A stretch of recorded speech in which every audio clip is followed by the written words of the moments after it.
Dans la partie devenir un expert opérationnel,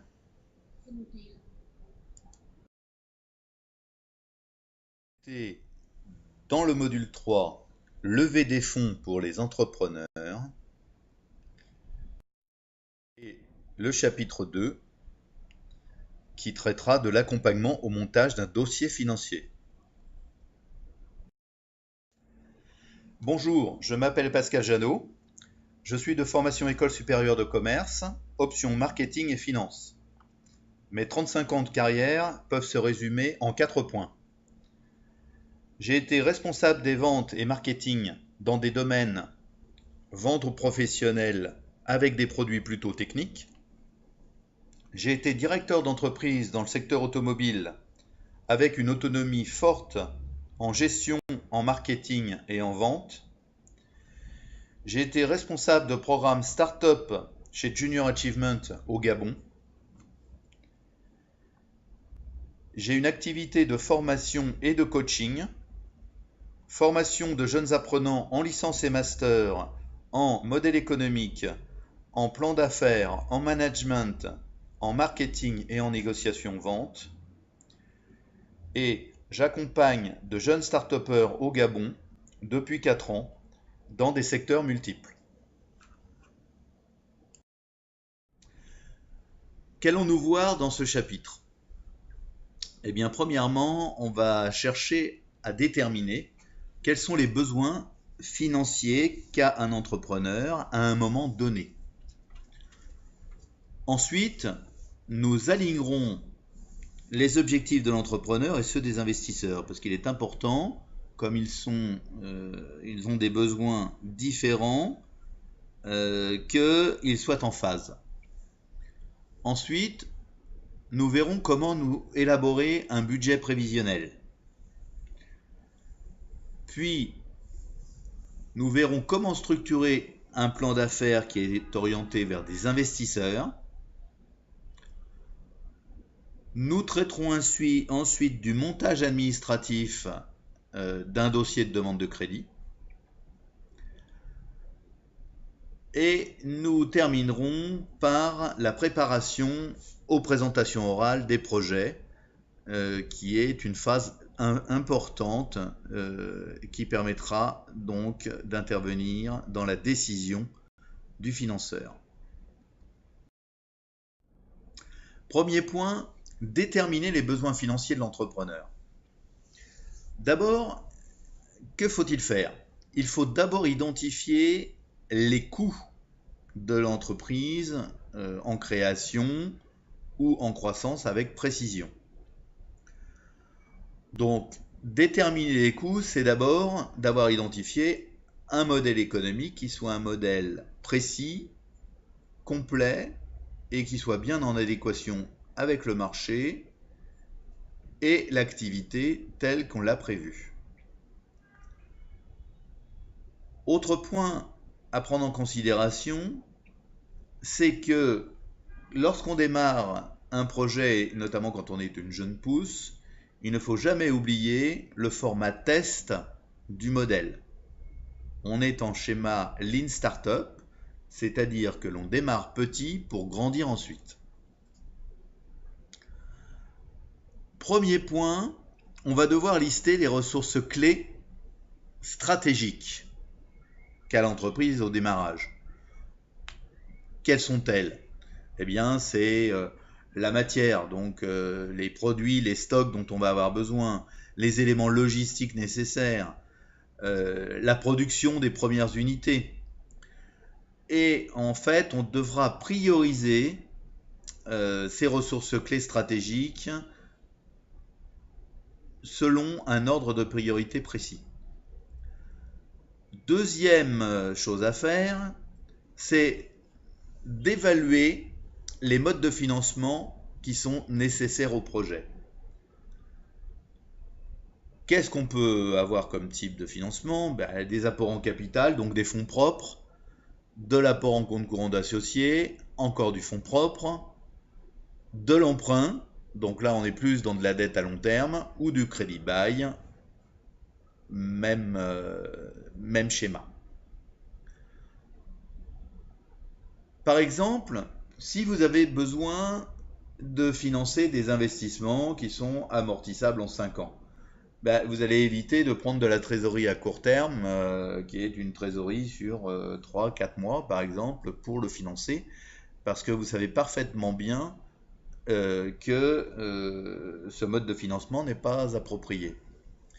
Vous allez davantage favoriser un prêt qui sera un prêt de l'ordre de 5 ans, 6 ans, pour vous permettre de financer avec la même durée eh bien, le besoin en investissement de l'entreprise.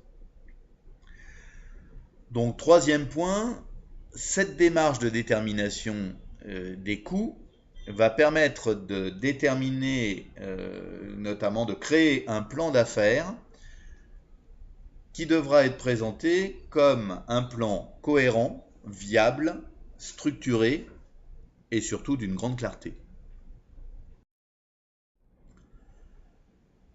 Où peut-on rechercher du financement? Eh bien, le financement se recherche selon les étapes de l'entreprise, puisqu'effectivement, de la création au développement, toute une série d'étapes se présentent et donc d'opportunités de financement pour une entreprise. Première étape, la création. En matière de création, vous avez tout juste un compte bancaire, vous n'êtes pas connu, vous ne savez pas encore ce que vous voulez faire. Meilleure voie pour démarrer, c'est les fonds propres. Deuxième étape, c'est le prototypage. Là, votre entreprise a déjà démarré un peu plus avant. Vous avez établi un prototype. Vous pouvez commencer à solliciter un fonds d'amorçage ou bien un prêt d'honneur qui, lui, va être remboursable à court terme, 1 an, 2 ans en moyenne, avec un taux d'intérêt qui sera plutôt faible. Vous en êtes à l'étape marché, c'est-à-dire en fait, vous êtes prêt à lancer en série vos produits, vos services. Donc, ce que vous allez faire dans un premier temps, c'est de tester le marché pour réaliser vos premières ventes.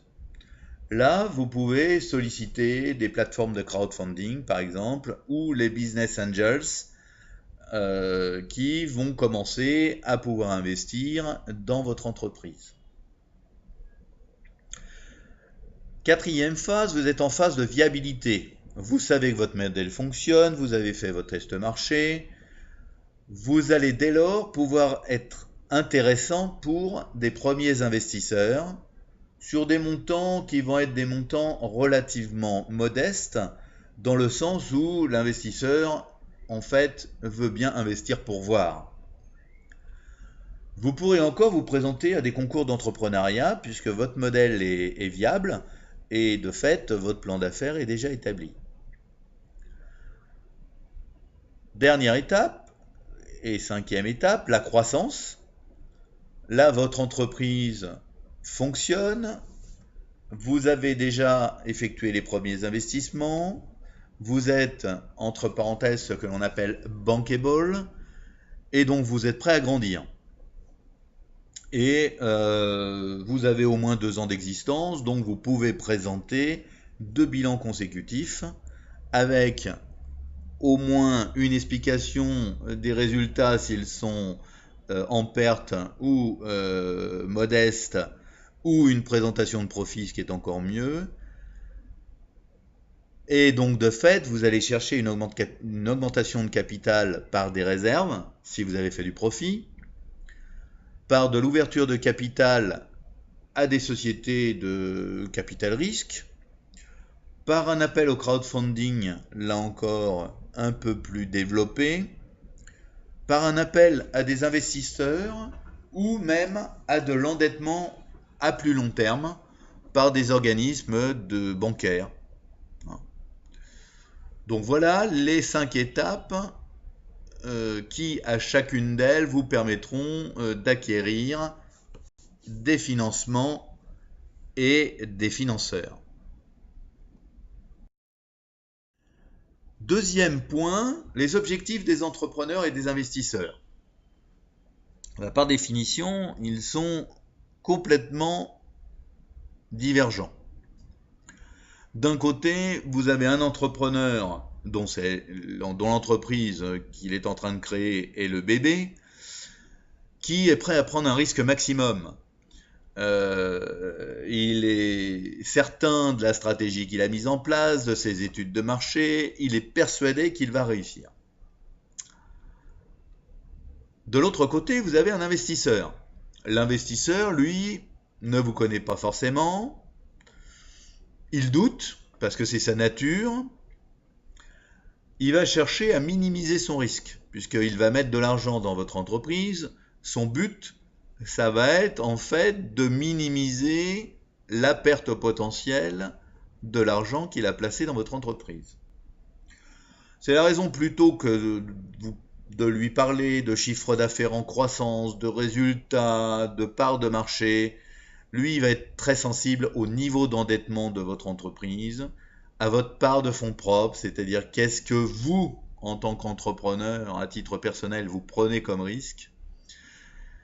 Il va être sensible au plan de trésorerie que vous allez lui proposer et à sa fiabilité et à votre capacité à autofinancer un certain nombre de projets.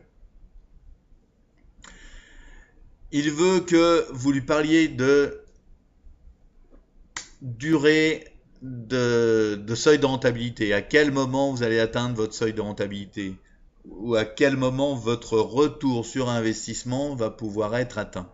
Ça, ce sont des points qui vont l'intéresser par priorité. Donc c'est la raison pour laquelle, lorsque vous démarrez une activité, afin d'éviter des allers-retours toujours préjudiciables à votre démarrage, il est préférable de commencer par tabler sur des fonds propres, quitte à faire appel à de la tontine par exemple.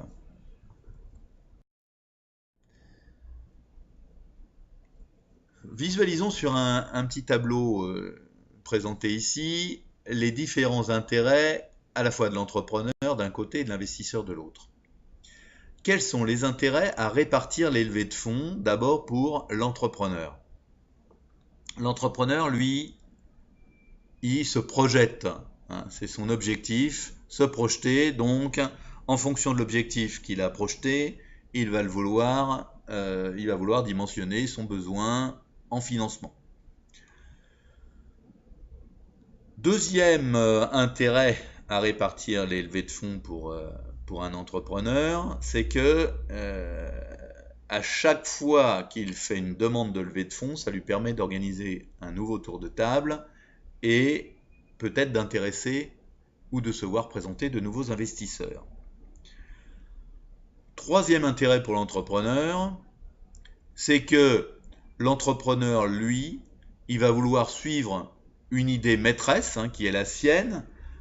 Il a le fil rouge de son projet et à chaque étape de ce projet, il va avoir bien évidemment des besoins financiers croissants.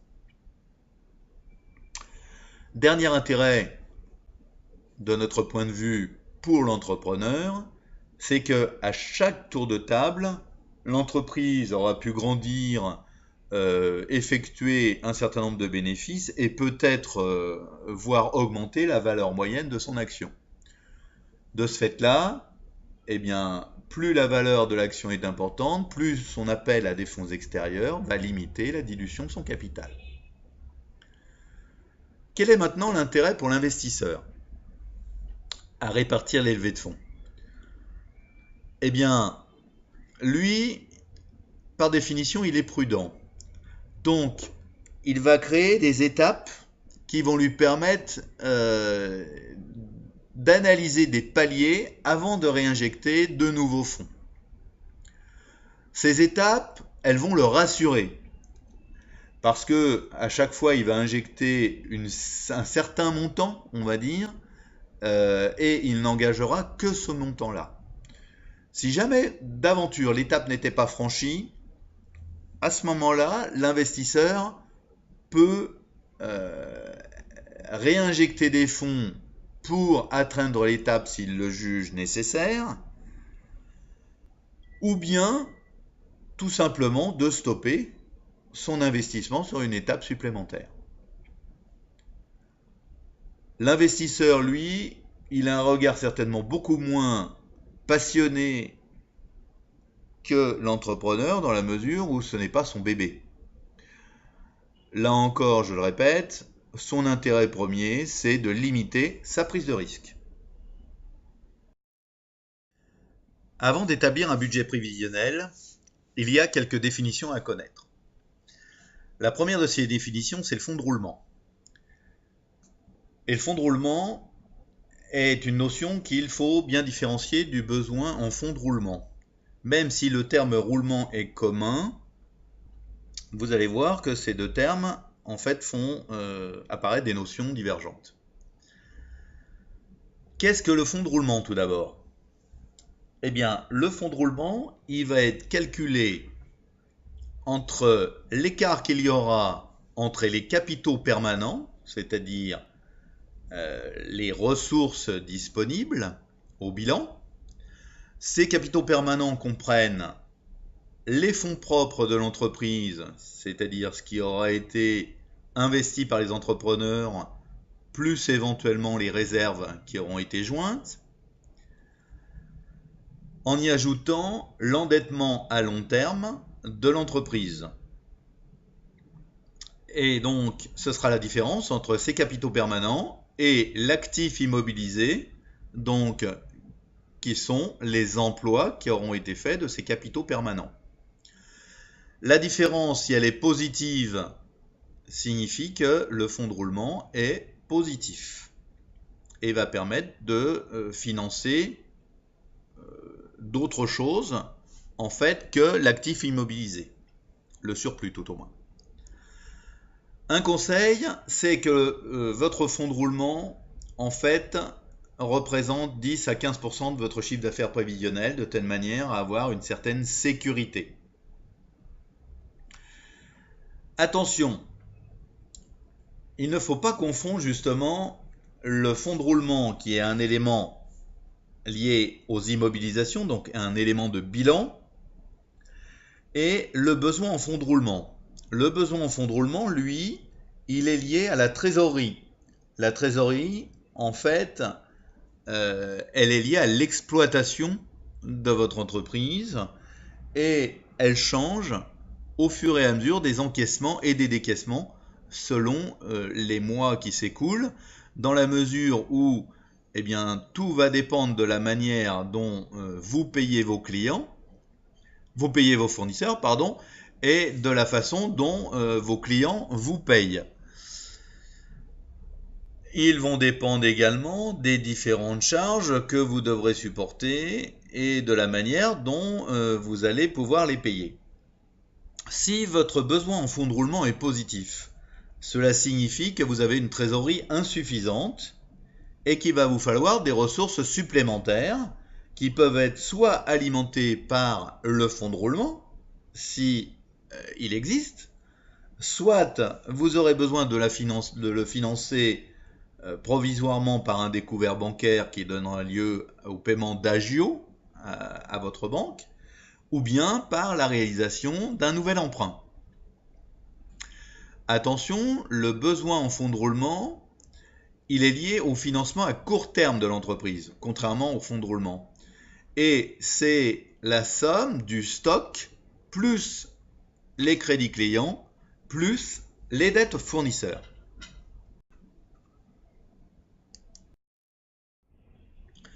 Autre définition à connaître. Qu'est-ce que la trésorerie? La trésorerie, on peut dire que c'est le poumon de l'entreprise. C'est le matelas dont dispose l'entreprise en argent, que ce soit en argent disponible, que ce soit de l'argent à la banque ou de l'argent en caisse, qui va vous permettre de faire face à vos engagements. Les engagements de paiement des salaires, les engagements de paiement des fournisseurs, les engagements de paiement de la TVA, etc. Le conseil à donner, c'est qu'il est recommandé de faire un plan de trésorerie sur 12 mois, qui permet à vos financeurs d'avoir une idée précise de ce que sera votre trésorerie au fil des mois. Attention, quand on veut toujours avoir de la trésorerie, le petit truc que je puis vous conseiller, c'est toujours d'avoir une mesure précise des charges à payer en temps, je dirais même en avance, et de conserver des prévisions d'encaissement à une date qui est la date réelle, telle qu'on l'a estimée, afin d'éviter toutes les mauvaises surprises, c'est-à-dire de se retrouver en défaut de trésorerie, ce qui est autrement dénommé la cessation de paiement. Donc le besoin de trésorerie, ce sera le fonds de roulement moins le BFR. Comment construit-on un budget prévisionnel? Eh bien, je vais vous livrer cette construction en 9 étapes. La première pour ma part, c'est d'abord de déterminer le chiffre d'affaires prévisionnel de vos activités. Donc, vous prenez, si vous démarrez en Lean Startup, peut-être un premier produit en quantité multiplié par son prix de vente que vous aurez déterminé. Si vous avez 2 produits, vous faites bien évidemment le prix de vente unitaire de chacun des produits multiplié par la quantité unitaire et vous allez ajouter bien sûr le résultat de ces 2 produits, ce qui va vous donner le chiffre d'affaires prévisionnel de votre structure. Deuxième priorité, c'est d'établir vos charges. Établir les charges liées à une activité, c'est de déterminer d'abord ces charges fixes. Qui dit charges fixes dit qu'elles sont invariables, quel que soit le volume de votre activité. Je peux vous prendre l'exemple d'un loyer. Que vous fassiez 0 de chiffre d'affaires ou que vous fassiez 1 million de chiffre d'affaires mensuel, le loyer, il est là, il est à payer. Si vous avez 400 000 francs CFA de loyer à payer, eh bien, vous devrez toujours le même montant au propriétaire, et à date fixe de préférence. Et vous pouvez déterminer d'autres charges qui sont des charges dites variables. Ces charges variables, elles sont liées au volume de l'activité, et comme leur nom l'indique, elles vont varier. Plus le volume augmentera, plus les charges variables seront élevées. Plus le volume baissera, plus les charges variables seront basses. Troisième élément important, c'est de lister les besoins en investissement et le mode d'amortissement que vous avez déterminé. Le besoin en investissement, comme son nom l'indique, ça signifie du matériel, de l'outillage, des biens immobiliers, des choses matérielles que l'on va pouvoir amortir. L'amortissement comptable, on va le préciser ensuite, peut être fait de 2 manières, la manière linéaire ou la manière dégressive. Pour la simplicité de l'explication, nous partirons sur l'amortissement linéaire. Quatrième point, nous allons devoir expliquer comment se répartit le capital. Et ça, c'est quelque chose de très important parce qu'il va permettre d'établir ce qu'on appelle le pacte d'associés et par voie de conséquence, ce qui est obligatoire dans la constitution d'une affaire, une SARL, une SAS, à condition que ce ne soit pas une affaire individuelle évidemment, c'est les statuts. Donc la répartition du capital, eh bien, c'est d'une part la répartition des fonds propres qui sont apportés par les associés, c'est les dettes à long terme qui peuvent être effectuées, donc ça peut être des apports qui sont des apports de nouveaux actionnaires, des apports en compte courant, qui la plupart du temps, eux, sont assimilables à des fonds propres. Ça peut être des prêts d'organismes financiers, ça peut être des crowdfunders, ça peut être de la microfinance, ça peut être de la mésofinance, ça pourra être des sociétés de capital risque par exemple. Cinquième point, on va devoir établir le coût initial de notre projet. Eh bien, d'un côté, on a réussi à lister les investissements dont nous avons besoin pour démarrer. Nous avons réussi à déterminer nos différentes charges. Donc, nous allons, avec ces différentes charges, nous permettre de mesurer le besoin en fonds de roulement, et le coût initial sera la somme des investissements plus le besoin en fonds de roulement de notre activité.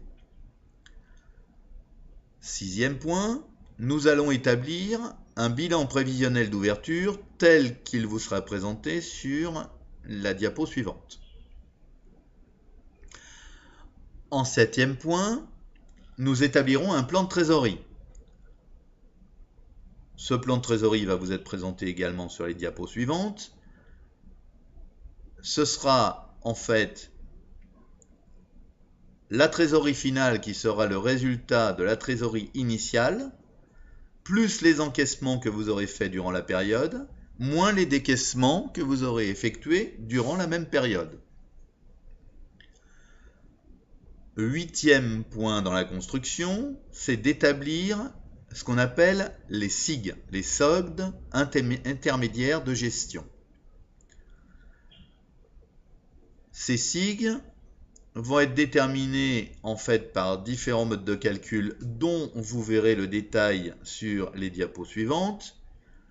Donc vous allez arriver à déterminer le chiffre d'affaires, la valeur ajoutée, le BE, l'excédent brut d'exploitation, le résultat d'exploitation, le résultat avant impôt et le résultat net. 9e point, vous déterminerez enfin le seuil de rentabilité en temps et en valeur qui sera ni plus ni moins que le point mort de votre activité. Voyons tous ces points en détail. Ici, vous avez un tableau de charges. L'identification des charges, comme vous pouvez le voir, vous avez en première ligne des matières consommables. Ces matières consommables sont complètement liées à l'activité de production, donc par définition, ce sont des charges variables. Le loyer, comme je l'expliquais à l'instant, c'est toujours une charge fixe parce que quel que soit le volume, vous avez loué un espace par exemple de 100 mètres carrés, eh bien cet espace de 100 mètres carrés, il vaut 400 000 francs de loyer mensuel, hors charge. Eh bien, vous devez vous acquitter de ce montant en début de mois.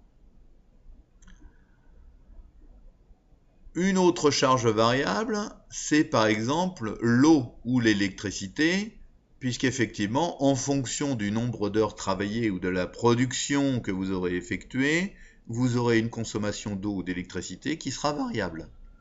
Prenez l'exemple d'un pressing. Il est évident que plus vous allez avoir d'activité, plus vous allez consommer d'eau, plus vous allez consommer d'électricité. Une autre charge qui peut être fixe, c'est la charge d'assurance. La charge d'assurance, si elle est liée à l'assurance de vos matériels, eh bien, elle est déterminée par rapport à un montant qui est une valeur nette comptable identifiée, donc il va être une charge fixe. Si par contre, l'assurance est une assurance liée à votre activité de production ou à votre activité commerciale, elle sera révisable en fonction, bien évidemment, de la part de chiffre d'affaires que vous allez réaliser. Et ainsi de suite. Prenez l'exemple d'un remboursement.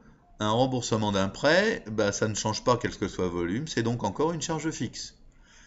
Prenez l'exemple des salaires. L'exemple des salaires, c'est une charge fixe. Le seul salaire ou la part de salaire qui pourrait être une part variable, ce sont les commissions qui peuvent être versées à un vendeur, donc à un service commercial, qui sont des commissions qui sont liées, par exemple, au chiffre d'affaires ou au résultat. Voyons maintenant le calcul des amortissements. Je vous parlais tout à l'heure d'amortissement linéaire, c'est le mode de calcul le plus simple. Vous avez chaque année une directive qui est émise par le ministère de l'économie de votre pays et qui détermine en fait la part qui est allouée, la part d'amortissement qui est allouée et reconnue par les impôts sur les différents types de matériel, de biens corporels, on va dire, que vous devez amortir. Donc si vous avez, par exemple, dans le premier cas, du petit matériel pour une valeur de 125 000 francs, que vous avez 50% d'amortissement, ça signifie donc qu'en 2 ans, vous aurez amorti à 100% votre matériel. L'année 1, eh bien, vous allez avoir la moitié des 125 000, c'est-à-dire un amortissement de 62 500, ce qui fait que la valeur nette comptable du bien en fin de première année sera de 62 500 francs, c'est-à-dire 125 000 moins l'amortissement de la première année, 62 500 égale 62 500. La deuxième année, eh bien, votre valeur nette comptable, vous la placerez au bilan à 62 500. Vous enlèverez encore 62 500 d'amortissement, de dotation aux amortissements pour l'année, ce qui vous donnera une valeur nette comptable à 0, ce qui signifiera que votre bien est complètement amorti et qu'il vous permet de réinvestir. Donc ça ne signifie pas que le matériel est à jeter, effectivement, ça signifie simplement que vous allez avoir constitué suffisamment de réserves en charge pour vous permettre eh bien, de racheter un matériel supplémentaire.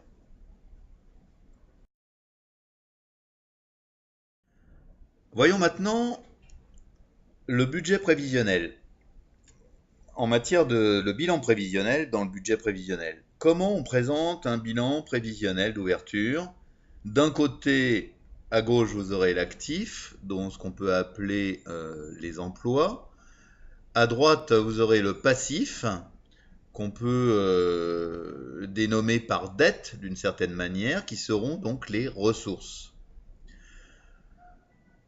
Vous avez 3 principaux éléments dans l'actif. L'actif immobilisé, donc qui est peu liquide. C'est des installations, des agencements, des frais d'établissement. Donc il peut y avoir du matériel ou de l'immatériel, hein, donc ce qu'on appelle autrement dit du corporel ou de l'incorporel. Vous aurez de l'actif circulant qui est un petit peu plus liquide, donc c'est des stocks de matières premières par exemple ou de produits intermédiaires, voire des stocks de produits finis dans le cas d'une activité de vente. Et vous aurez un élément qui est un élément liquide, disponible facilement, qui est l'actif en trésorerie, qui est donc la banque et la caisse. Dans l'actif circulant, vous avez encore en fait les dettes de vos clients, qui est quelque chose d'un peu moins liquide que ne peut l'être la banque ou la caisse. Donc le principe de base de la comptabilité, c'est que débit égale crédit, donc l'actif devra être égal au passif. C'est-à-dire que en face de ces emplois dont nous venons de parler, nous allons avoir la manière de les financer. Donc, d'un côté, vous aurez les capitaux propres et les ressources assimilées, donc le capital social de constitution, de création de l'entreprise, les subventions que vous auriez pu avoir, par exemple comme des subventions d'un grand prix, ça pourrait être aussi des dettes à long terme, hein, qui pourront avoir été obtenues par un prêt bancaire, par du crowdfunding, par des sociétés de capital risque. Donc, plus on est en fait en haut, dette à long terme, fonds propres, plus on dit que la dette est faiblement, est difficilement exigible, entre guillemets, hein, c'est-à-dire qu'on a du mal à rembourser cette dette puisqu'elle est prévue d'être remboursée à long terme. Une dette à long terme, un crédit à long terme, c'est bien souvent 5 ans, 6 ans, 7 ans. Alors que vous allez avoir une exigibilité beaucoup plus forte dès l'instant que vous allez avoir un crédit de TVA, par exemple, puisqu'effectivement, on sait qu'on le doit à l'État bien souvent le mois suivant. On va avoir les dettes fournisseurs dans ce cas-là, puisque le fournisseur, on doit le payer soit au comptant, soit à 30 jours, 45 jours dans le meilleur des cas. Et on va également avoir les dettes qu'on doit par exemple au personnel, s'il y a des arriérés de salaire, s'il y a des primes, s'il y a des choses qui sont dues comme ça. Et on va enfin avoir des agios bancaires. Si par exemple, on a un besoin en fonds de roulement et que la banque en fait vous finance ce besoin par un découvert bancaire, elle n'oubliera pas de prendre des agios qui seront exigibles directement sur votre compte bancaire. Donc, total actif égale total passif, et nous avons ainsi expliqué ce qu'est le bilan prévisionnel d'ouverture. L'exemple du plan de trésorerie. Un plan de trésorerie, vous voyez, voilà, vous allez voir par exemple janvier, février, mars, avril, mai, juin qui sont représentés ici. Vous avez une trésorerie initiale qui est négative, c'est-à-dire vous avez un besoin en fonds de roulement de 125 000 francs. Vous savez que vous encaissez 550 250 francs au mois de janvier, mais qu'en parallèle, vous devez décaisser 765 200 francs. Donc au total, votre trésorerie sera encore un peu plus négative qu'elle ne l'était au début du mois de janvier. À la fin du mois de janvier, vous aurez un besoin en fonds de roulement de 339 950. Et ainsi de suite pour février. Et vous allez vous apercevoir que à partir seulement du mois de mars, même au mois de mars, votre trésorerie est toujours négative, vous commencerez à avoir une trésorerie finale positive. Donc vous aurez des éléments positifs à partir du mois de juin avec 362 535 francs de trésorerie finale. Donc ça c'est un indicateur important qui va permettre de calculer le BFR. Le BFR c'est la trésorerie finale la plupart du temps de 3 mois qui va vous donner une indication sur ce qu'est le besoin en fonds de roulement de l'entreprise. Voici maintenant présentés les soldes intermédiaires de gestion. Comme vous le voyez, vous démarrez par le chiffre d'affaires. Le chiffre d'affaires moins les achats de matières premières, matières intermédiaires, entre autres, moins le transport, moins les services extérieurs, moins d'autres charges s'il y en a, va nous donner la valeur ajoutée. La valeur ajoutée moins les charges de personnel va nous donner le BE. Le BE moins les dotations aux amortissements va nous donner le résultat d'exploitation. Le résultat d'exploitation moins les éventuels frais financiers, c'est-à-dire les remboursements que vous devez à votre banque, remboursement d'emprunt, agio bancaire, etc., vont donner le résultat avant impôt.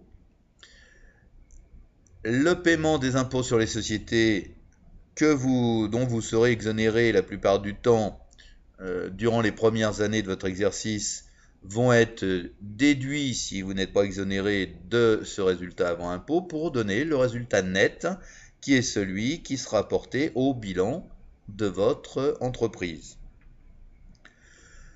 Ce résultat net majoré des amortissements, c'est-à-dire les différentes dotations que vous aurez pu passer, vont vous donner ce qu'on appelle la capacité d'autofinancement qui permettra en fait de savoir comment l'entreprise peut se financer par ses propres moyens. Vous avez ensuite de présenter la détermination du seuil de rentabilité. Dans le seuil de rentabilité, vous voyez ici apparaître le chiffre d'affaires. Le chiffre d'affaires, en dessous, vous déterminez tous les coûts variables que nous avons vus plus haut. Donc c'est la somme des coûts variables. Le chiffre d'affaires moins les coûts variables nous permet de calculer la marge sur coûts variables. Cette marge sur coût variable sur le chiffre d'affaires va nous donner le taux de marge sur coût variable. Vous aurez ensuite les coûts fixes qui sont déterminés sur le tableau que nous avons vu préalablement. Donc vous avez tous les éléments pour calculer votre seuil de rentabilité qui va être les coûts fixes que vous avez enregistrés divisé par le taux de marge sur coût variable et ça sera la détermination du seuil de rentabilité. Et donc dans le temps, en fonction de votre chiffre d'affaires, eh bien, vous allez déterminer au bout de combien de temps vous aurez un retour sur investissement. Maintenant, nous allons voir en quatrième point comment on doit structurer un plan d'affaires qui est orienté vers des investisseurs. Effectivement, il est important quand on accompagne un jeune entrepreneur ou un entrepreneur en recherche de fonds qu'il puisse vendre son projet à des financeurs. Donc, qui sont ces financeurs? Ça peut être des banquiers, ça peut être des sociétés de capital risque. Donc, il faut un plan qui soit structuré. Il faut une présentation exhaustive, il faut une présentation complète. Qu'est-ce qu'il va falloir fournir? Première des choses, c'est présenter les entrepreneurs ou l'entrepreneur, son histoire évidemment, quel est son cursus académique et quelles sont les expériences pratiques qu'il peut avoir. Pourquoi faire cette présentation et pourquoi est-elle aussi importante? Parce qu'elle va permettre à l'investisseur ou au financeur de juger du bien fondé de l'entrepreneur à se porter à la tête du projet qu'il présente. Une fois cette présentation faite, eh bien, il va falloir présenter le projet. Le projet, il doit être sexy, il doit donner envie. Donc il faut le rendre attractif à la fois dans sa présentation écrite, mais aussi dans sa présentation orale. Ensuite, il doit présenter une prévision d'activité qui soit au moins une prévision sur 2 ans. Bon, vaut mieux éviter de faire des prévisions à 5 ans parce qu'on sait parfaitement que faire déjà des prévisions sur 2 ans, c'est déjà bien, mais il peut y avoir de telles variations des paramètres du marché, des paramètres internes de l'entreprise, qu'une prévision sur 2 ans est reconnue comme parmi les plus fiables. Il va falloir présenter un plan de trésorerie sur chacune des années, justement, qui vont étayer les prévisions d'activité que vous allez présenter. Il va falloir présenter ensuite un plan de financement. Le plan de financement, c'est de mettre en face des emplois les ressources qui vont être appropriées. Donc les emplois, on l'a vu tout à l'heure, les investissements, le remboursement des prêts, le BFR. Pour les ressources, c'est les fonds propres, les emprunts et les réserves qui vont être engrangées par l'entreprise. Il faudra déterminer le seuil de rentabilité au point mort, c'est-à-dire le niveau de chiffre d'affaires, à partir duquel votre entreprise va commencer à gagner de l'argent.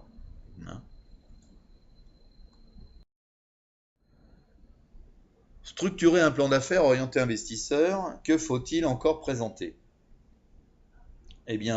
Si on détaille effectivement un peu les choses, l'entrepreneur ou les entrepreneurs, il va falloir jauger de leur capacité à se compléter, à être capable à la fois de mener de front le projet sur le plan technique, le projet sur le plan financier, le projet sur le plan humain et le développement commercial, bien évidemment, de celui-ci. Quand on parle de présentation, il faut qu'elle soit fluide, il faut qu'elle soit complète, il faut qu'elle soit suffisante pour allécher les investisseurs et faire en sorte qu'ils aient envie de poser des questions pour en savoir plus sur votre projet. Donc, Pour la présenter ou pour présenter votre entreprise ou le projet, il va falloir faire une présentation qui soit aérée, avec des graphiques, avec des visuels, avec des schémas qui vont permettre facilement à l'investisseur de mémoriser le dossier, puisqu'on retient beaucoup plus d'éléments visuels que d'éléments écrits ou de chiffres. Les prévisions d'activité. C'est ce qui va vous permettre en fait d'assurer votre crédibilité auprès des investisseurs. Ces prévisions, d'une façon générale, doivent être réalisées sur 2 années, de telle manière à vous permettre d'être crédible dans vos ambitions de prévision, de production ou de vente. Attention, il n'est pas possible de prévoir une part de marché qui soit supérieure à 5% dès la première année, pour 2 raisons majeures. La première, c'est que l'achat de parts de marché coûte particulièrement cher et l'entreprise n'aura pas forcément les moyens financiers d'acquérir des parts de marché. Et la deuxième raison est que vos concurrents n'ont pas du tout l'intention de vous laisser la place belle et vont bien évidemment se battre et réagir par rapport à votre arrivée sur ce marché. Le plan de trésorerie. Le plan de trésorerie, eh bien, il est très important parce qu'il vous permet d'assurer de votre vision sur les besoins en fonctionnement de l'entreprise. C'est la raison pour laquelle un investisseur va regarder la prudence qui peut être la vôtre dans cette prévision du plan de trésorerie et de telle manière va s'assurer de votre capacité à savoir gérer votre entreprise. Le plan de financement.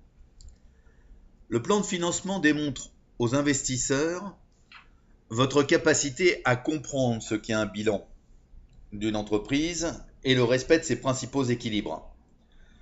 Bon, il est clair que quand vous avez des ressources de long terme, elles sont faites pour financer des emplois de long terme. Quand vous avez des ressources de court terme, elles sont faites pour financer des emplois de court terme. Un exemple, si vous avez du stock à financer, eh bien vous allez plutôt préférer créer une dette fournisseur que de la financer avec une dette à long terme, c'est-à-dire un emprunt sur 5 ans. Le point mort.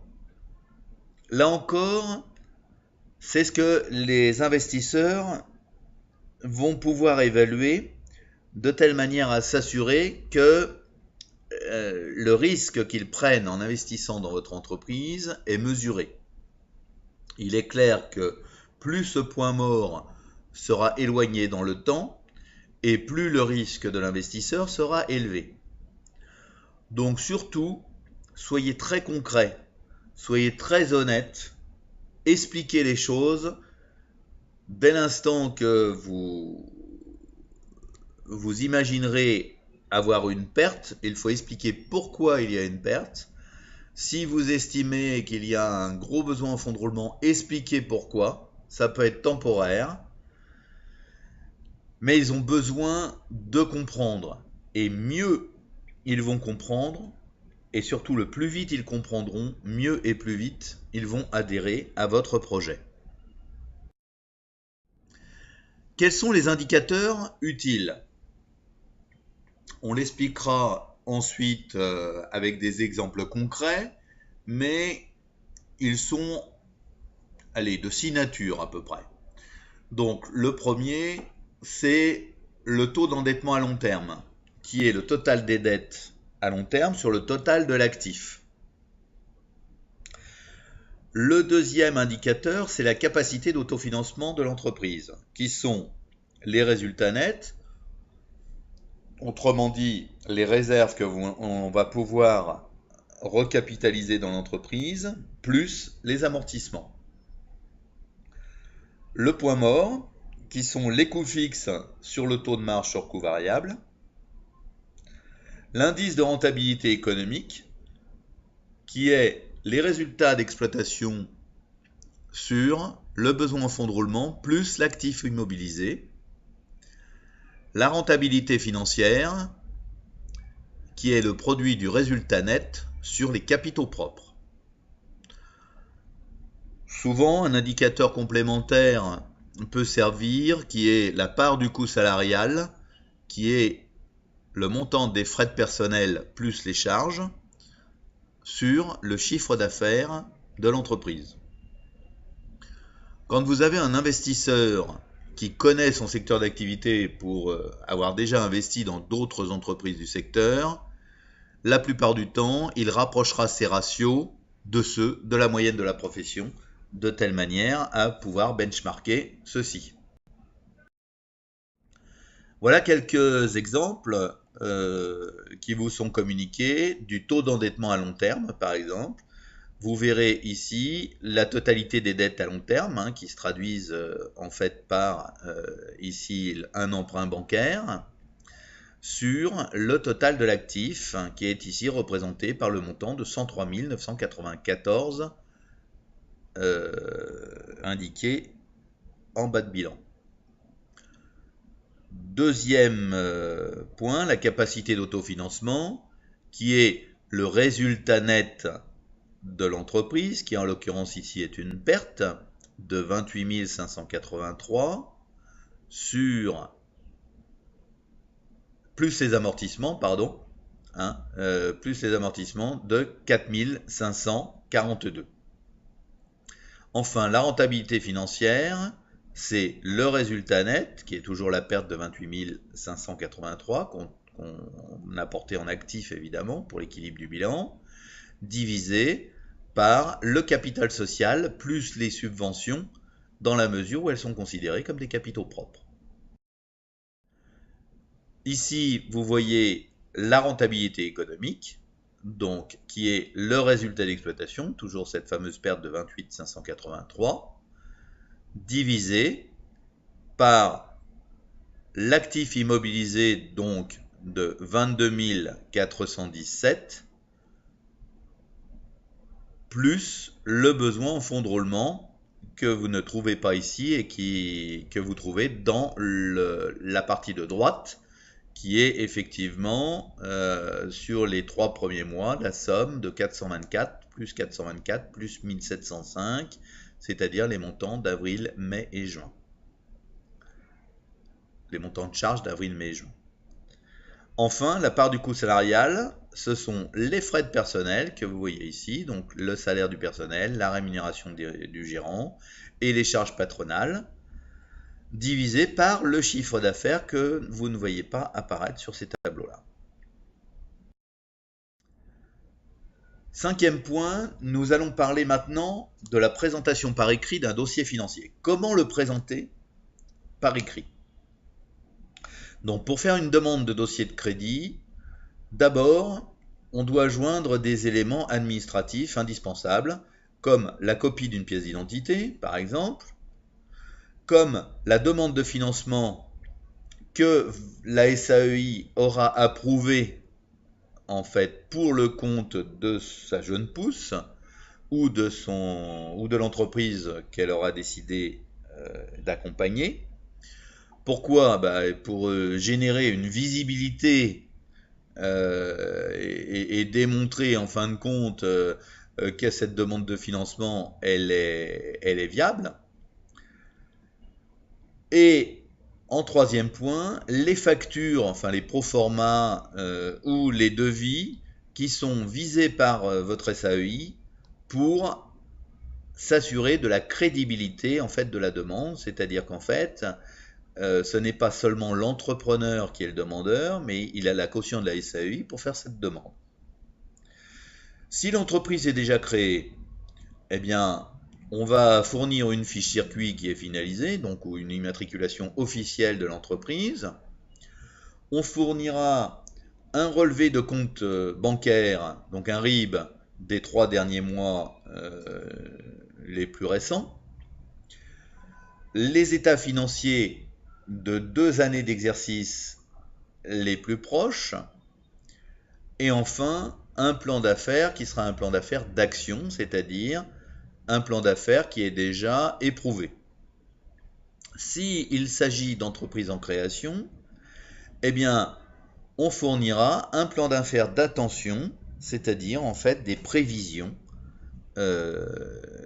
d'activité sur l'entreprise à créer ou en cours de création.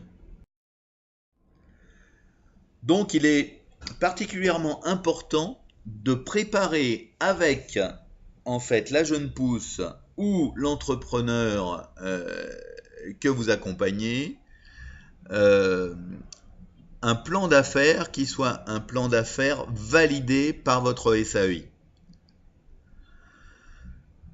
Dès l'instant qu'il y a une demande de crédit, eh bien, dans les plans d'action que vous avez bâtis avec les personnes que vous accompagnez, deviennent dès lors une priorité. Donc, dès l'instant que vous transmettez un dossier de ce type, un dossier écrit dans un premier temps à un investisseur ou à un financier, eh bien, il est validé par votre pôle finance. Là encore, pour assurer d'une certaine crédibilité du dossier et faire en sorte qu'il ne manque rien avant transmission à l'organisme financeur.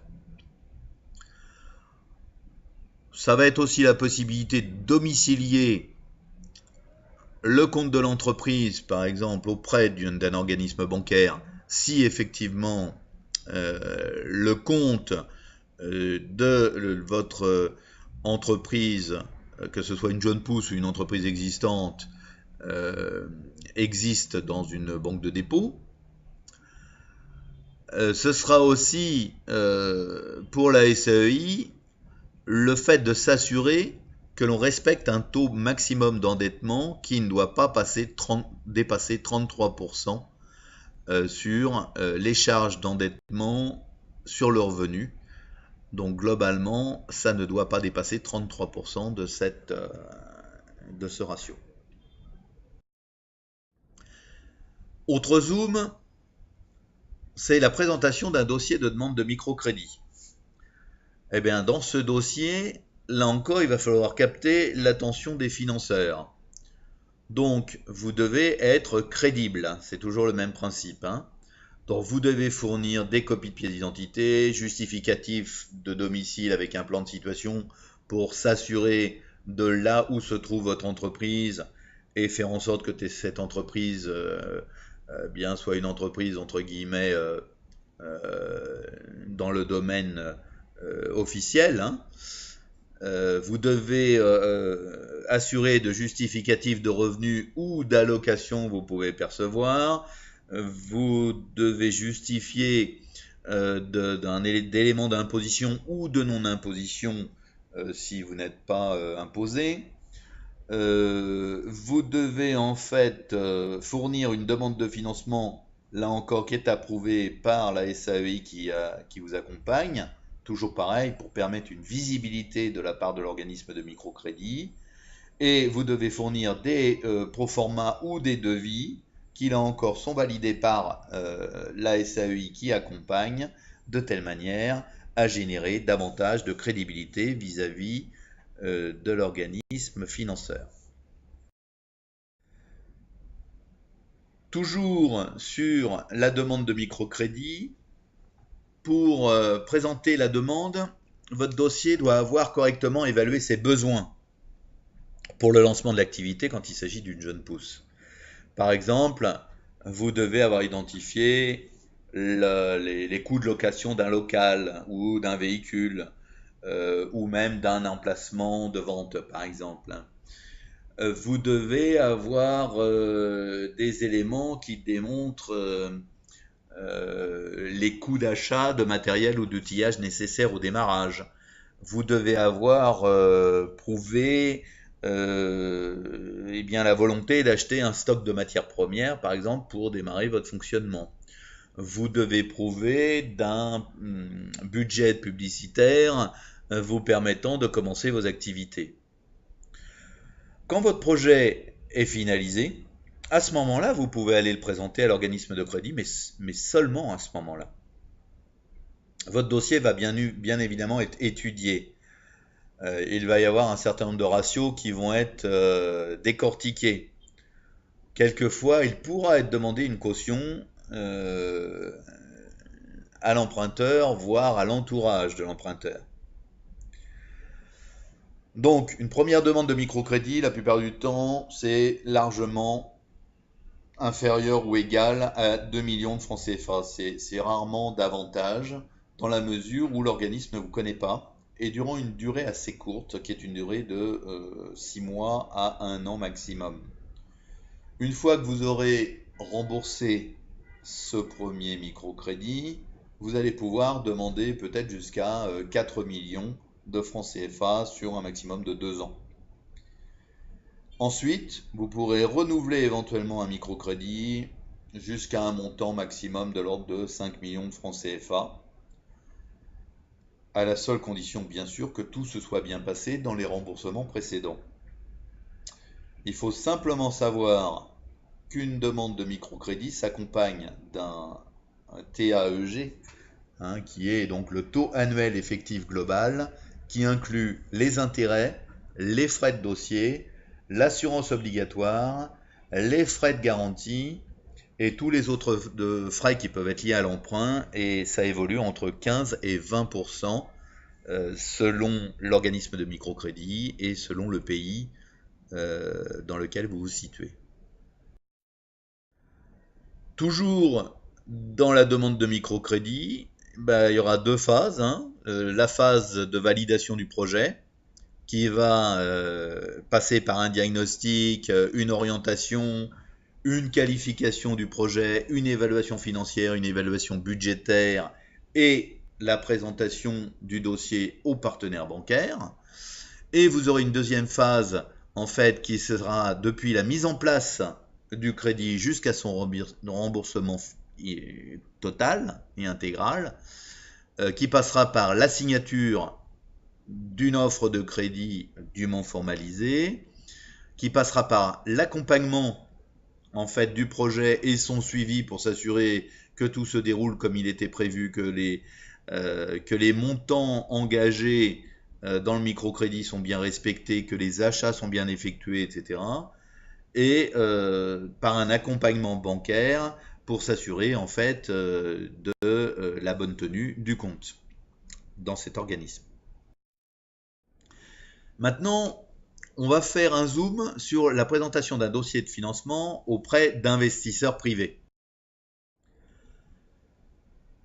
Alors, qu'est-ce qui va intéresser les investisseurs privés? Eh bien, cette capacité d'emprunt, elle va être fonction d'éléments qui sont propres à votre activité, mais aussi fonction de la conjoncture économique qui vous entoure. Donc, ce qui va être déterminé par les investisseurs, c'est les revenus que vous avez prévu d'obtenir. Est-ce qu'ils sont suffisants pour couvrir vos charges annuelles? Est-ce qu'ils sont suffisants pour couvrir un bon remboursement de l'emprunt que vous aurez sollicité? Est-ce qu'ils sont suffisants pour vous permettre de dégager un résultat positif qui va assurer la pérennité de votre entreprise? Là encore, l'investisseur réagit en termes de prise de risque. Donc souvent, un investisseur privé va vouloir intégrer l'organe de décision, il va vouloir prendre une part significative du capital qui, la plupart du temps, sera autour de la minorité de blocage, c'est-à-dire entre 33 et 34%. Donc, vis-à-vis d'un investisseur, il est évident qu'une présentation commentée de votre modèle économique est fondamentale. Et après, seulement après, une fois qu'il aura été convaincu par votre modèle économique, eh bien, le plan d'affaires va suivre. Ce sera dans ces cas-là le plan d'affaires d'intention. Vous avez ensuite un zoom, en fait, sur la présentation d'un dossier de crowdfunding.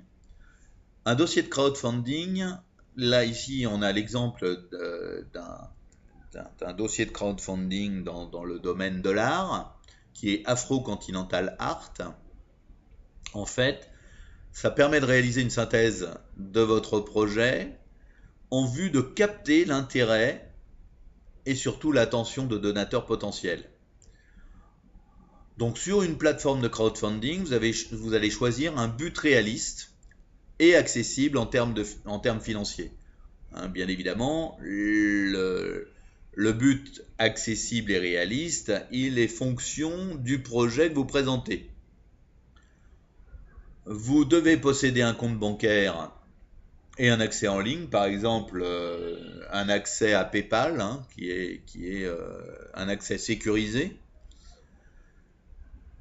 Vous devez aussi détailler à quoi va servir les fonds, à quoi vont servir les fonds que vous allez collecter. En détail, chaque personne, chaque donateur potentiel va pouvoir savoir à quoi va servir sa donation. Donc il faut rester toujours crédible, il faut rester toujours honnête vis-à-vis de ces donateurs potentiels. Vous pouvez utiliser des moyens, bien évidemment, vidéo ou imagés, ce qui est toujours beaucoup plus porteur qu'un simple écrit. Comment soutenir oralement un dossier financier? Alors, un dossier financier, c'est bien de le présenter par écrit, c'est bien de soigner sa présentation par des visuels photos, des graphiques, par des courbes qui permettent de bien voir l'évolution de votre activité. Encore faut-il avoir une présentation orale qui démontre que vous maîtrisez les éléments de votre dossier et que vous connaissez bien celui-ci. Donc comment ça va se passer? C'est surtout au moment des levées de fonds que la préparation doit être particulièrement soignée. La plupart du temps, l'entrepreneur que vous accompagnez aura 10 minutes de temps de présentation dite orale et ça suivra évidemment de 10 minutes de questions et réponses de la part du jury des financeurs qui sera autour de la table. Donc qui dit 10 minutes dit temps très court. Temps court, ça veut dire concision, ça veut dire clarté, ça veut dire maîtriser parfaitement tous les aspects de son dossier et surtout ne pas hésiter. La recommandation, s'il y a un groupe d'entrepreneurs, c'est de ne présenter qu'une personne, c'est-à-dire il doit y avoir un rapporteur. Par contre, il peut être très intéressant dans cette présentation qu'autour du rapporteur, il puisse y avoir le groupe des entrepreneurs. Pourquoi ? D'abord, l'investisseur fait confiance, nous le répétons, à un groupe d'individus et il veut connaître il veut connaître effectivement les premiers investisseurs de l'entreprise qui sont les entrepreneurs. Il fait plus confiance à des individus qu'à un projet. Donc, il est important que tous les protagonistes soient présents. Deuxième raison, c'est que quand le rapporteur présente le projet, la plupart du temps, il maîtrise à peu près la globalité du projet, sans pour autant maîtriser tous les aspects techniques de détail qui peuvent se présenter. Et à ce moment-là, eh bien, un des membres du jury peut parfaitement s'adresser à un des associés qui n'est pas le rapporteur pour s'assurer de la précision d'un aspect financier, d'un aspect technique, d'un aspect d'organisation. Donc, comment faut-il présenter oralement un dossier financier? Idéalement, je vous propose de le présenter sous ce schéma de 10 points. D'abord, le nom du projet. C'est vraiment important que le projet ait un nom, évidemment. Ensuite, c'est d'exposer oralement, en fait, ce que vous voulez faire. Son nom, sa démarche, dans quel marché il interagit, etc. Le troisième point, ce sera la problématique auquel il répond. Ce qu'on appelle le pain point, c'est-à-dire le point qui fait mal et qui permet d'y répondre et qui prouve qu'il y a bien une place sur le marché pour votre projet. Le quatrième point, ce sera de parler de votre clientèle cible. Le cinquième point, ce sera d'évoquer votre stratégie marketing et notamment la déclinaison de votre mix marketing. Le sixième point, ce sera de présenter vos prévisions financières sur 2 années. Le septième point, ce sera de présenter l'équipe avec laquelle vous développez votre projet, donc de bien présenter les rôles de chacun. Le huitième point, ce sera d'évoquer quelles sont les prochaines étapes que vous devez accomplir pour la bonne réalisation du projet. Le neuvième point, ce sera une conclusion synthétique qui permet à vos interlocuteurs d'avoir bien compris quel était votre propos. Et en dixième point, eh bien, quelques annexes qui vous permettent d'étayer votre propos. Attachons-nous à chacun de ces 10 points. Le nom du projet d'abord. Dans le nom du projet, vous devez avoir un logo, vous devez avoir un slogan. C'est-à-dire que l'identité visuelle, si il y a un commencement d'identité visuelle, si vous êtes capable de présenter quelque chose déjà de construit à ce niveau-là, ça démontre bien que votre projet est en route. Ensuite, la présentation orale. Eh bien, la présentation orale du projet, de ce que vous voulez faire, du marché, ça doit être très bref, très simple, très clair. Le concept que vous présentez, il faut qu'il soit compris en quelques mots, très rapidement en fait. Le troisième point, la problématique, c'est à partir de l'analyse de marché que vous avez effectuée, sans entrer dans les détails évidemment, démontrer que votre proposition répond bien aux besoins et vous devrez ajouter la preuve du produit, c'est-à-dire en fait, ni plus ni moins, le prototype que vous avez décidé de lancer. À ce niveau-là, en termes d'outils, vous pouvez présenter un SWOT, c'est-à-dire énoncer les forces, les faiblesses, les opportunités et les risques en fait que vous avez ou allez rencontrer. Voilà comment se présente un SWOT. C'est vos atouts, c'est vos handicaps. Alors effectivement, on est plutôt dans le présent quand on parle de l'interne avec ses forces et ses faiblesses, ou points améliorables si vous préférez. Et par contre, dès l'instant qu'on parle du futur, c'est-à-dire les opportunités et les menaces, elles concernent notamment le marché et en fait les effets qu'il peut avoir sur votre entreprise. Le quatrième point, c'est votre clientèle cible. C'est le positionnement que vous avez décidé de prendre et c'est la cible ou les segments de marché que vous avez décidé d'atteindre. Quel outil vous allez utiliser ? Vous pouvez répondre à une proposition de valeur de type Canvas, par exemple, mais de façon concentrée. Il est évident que vous avez très peu de temps, en 10 minutes, on ne peut pas présenter le détail du modèle économique dans sa globalité.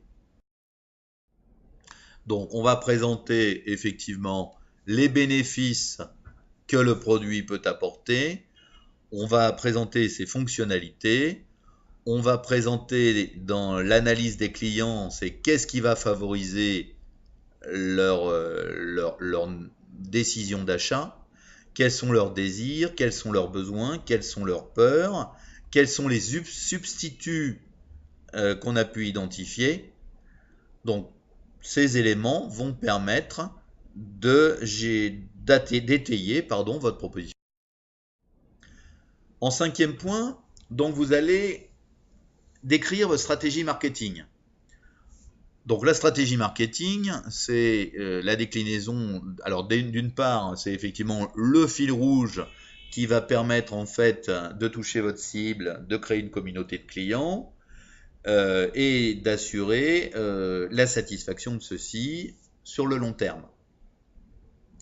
Vous allez ainsi déployer le marketing mix, c'est-à-dire les 4 P, le P de produit, le P de prix, le P du mode de distribution et le P du mode de promotion ou de communication. Donc, dans le produit, effectivement, vous allez très rapidement, ça va de soi, parler des qualités du produit, de ses caractéristiques, de ses options, des marques ou de la marque qu'il représente, de son style, des tailles, des conditionnements, des packaging également, et du service après-vente et de la garantie que vous prévoyez. Dans la partie prix, vous allez effectivement parler des tarifs. Si vous adressez au B2B, c'est-à-dire aux professionnels, ou au B2C, aux consommateurs finaux, ou aux deux, vous allez le préciser. Vous allez préciser les remises que vous faites si jamais effectivement vous adressez à des professionnels. Vous allez éventuellement préciser les rabais, les conditions de paiement que vous avez décidées vis-à-vis des professionnels et les conditions de crédit si ils ou elles existent. Ensuite, en matière de distribution, vous allez parler de vos différents canaux de distribution. Si vous avez un site internet et une distribution par internet, vous en parlerez évidemment. Vous allez parler de vos points de vente. Vous allez parler des zones de chalandise que vous avez identifiées. Vous allez parler des stocks et des entrepôts que vous prévoyez. Vous allez parler de l'assortiment, c'est-à-dire en fait les gammes que vous lancez, la largeur de gamme et la profondeur de gamme. Vous allez parler des moyens de transport. Puis enfin, dans la communication, vous allez évoquer les supports que vous allez employer, les médias que vous allez employer pour assurer votre publicité et la promotion des ventes, les médias planning que vous prévoyez, la force de vente que vous prévoyez d'embaucher ou à laquelle vous allez faire appel, le marketing direct, si marketing direct il y a, et les relations publiques que vous décidez d'engager. 6e point, les prévisions financières. Là, de façon synthétique, vous allez devoir présenter vos coûts et vos revenus. Donc, l'outil, vous pouvez présenter soit un plan de financement, un bilan ou des soldes intermédiaires de gestion, voire un seuil de rentabilité. Mais toujours pareil, des éléments très précis, très concrets, très courts. C'est-à-dire en fait, ça va être le chiffre d'affaires, ça va être le bénéfice, ça va être tout le plan de charge que vous avez prévu, ça va être les principaux postes justement du plan de charge. Et quel est le seuil de rentabilité, à quel terme il est attendu. Vous pourrez présenter un bilan, comme on l'a vu précédemment. Vous pourrez présenter un plan de financement, donc qu'on appelle le tableau de financement des ressources et des emplois. Et ensuite, développer avec quelle équipe vous allez développer votre projet. Donc, pourquoi est-ce que c'est vous qui présentez ce projet? Quelles sont les compétences dont vous disposez au sein de l'équipe? Et quelle est l'expérience qui va permettre, par rapport aux concurrents existants, d'avoir un réel avantage concurrentiel? Donc là, on peut évoquer une partie du CV. On leur a transmis de toute façon dans le dossier écrit, ça c'est une chose évidente. Et de fait, les investisseurs potentiels pourront toujours vous poser des questions sur celui-ci. Vous allez ensuite parler des prochaines étapes du projet. Donc, quel est votre plan à moyen et long terme? C'est-à-dire, vous avez fait des prévisions sur 2 ans, parfait, mais où est-ce que vous voulez aller à terme avec votre projet, votre entreprise? Enfin, vous allez rappeler quelques éléments clés en vue de convaincre ou de finaliser, de convaincre le jury en présence. Vous pourrez aussi, bien sûr, remercier l'assistance et les inviter à vous poser des questions. Donc, vous pourrez inclure des exemples d'outils en annexe si vous le souhaitez. Attention, le timing étant de 10 minutes, vous avez très peu de temps, donc ces annexes sont présentées par écrit. Évitez de trop les développer d'un point de vue oral. Pourquoi? Parce que dès lors, il va falloir laisser le temps au jury de vous poser des questions et pour vous d'y répondre de la façon la plus complète possible. Pourquoi le jury va-t-il vouloir vous poser des questions? C'est très bien, vous avez fait une très belle présentation, avec succès. Vous semblez parfaitement maîtriser votre dossier. Eh bien, il va vouloir s'assurer sur des points de détail que ce dossier est réellement maîtrisé, notamment sur les aspects techniques, marketing et financiers. Vous avez aussi suscité son intérêt au jury. Donc le jury, lui, il a noté un certain nombre de questions sur les points qui l'ont particulièrement intéressé. Donc, eh bien surtout, il faut répondre en totalité, il ne faut éluder aucune question. Il faut répondre de façon détendue, en regardant les gens qui vous ont posé les questions, avec sourire, avec pertinence dans vos propos, et bien évidemment, sans hésiter. Quels sont les défis à relever et les facteurs de succès quand on cherche à accompagner une jeune pousse ou un entrepreneur à lever des fonds, à présenter un dossier de levée de fonds? D'abord, il est urgent d'attendre. Il est urgent d'attendre, ça veut dire que lever des fonds, oui, c'est nécessaire, mais dans la quantité nécessaire et suffisante pour répondre aux besoins du moment. Donc, pour s'assurer que ce défi est relevé, il faut sélectionner les bonnes ressources au bon moment, selon l'étape, justement, du projet et ce que vous devez réaliser. C'est pas la peine d'aller perdre du temps, par exemple, en phase de création pour aller voir des sociétés de capital risque. Vous n'aurez aucune réponse, vous allez perdre du temps. C'est pas la peine d'aller solliciter des banques si vous n'avez pas au moins 2 années de bilan à présenter. Deuxième défi, c'est d'anticiper pour vous permettre de savoir à quel moment les fonds doivent être disponibles selon les besoins que vous en avez. Et bien pour ça, vous devez vous assurer que vos dossiers, ils sont vraiment bien blindés, que tout est bien rempli, que vous avez fourni les bonnes pièces telles qu'ils vont être demandées par les financeurs, de telle manière à éviter là encore toute perte de temps.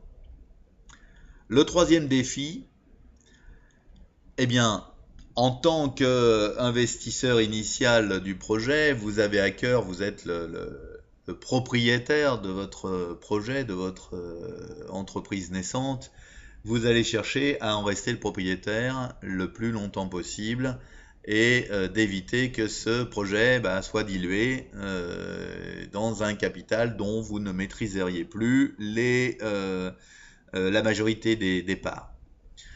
Donc pour ça, eh bien c'est sûr qu'il vaut mieux faire appel dans un premier temps à des fonds propres ou à des apports en compte courant, mais également, et si c'est nécessaire, à effectivement une minorité de blocage maximum, de telle manière à éviter que ce projet vous sorte de votre périmètre, on va dire, de responsabilité et d'indépendance. Trois points clés sont à retenir, à mon sens, dans ce chapitre. Donc le premier, c'est ne levez des fonds que quand vous en avez besoin.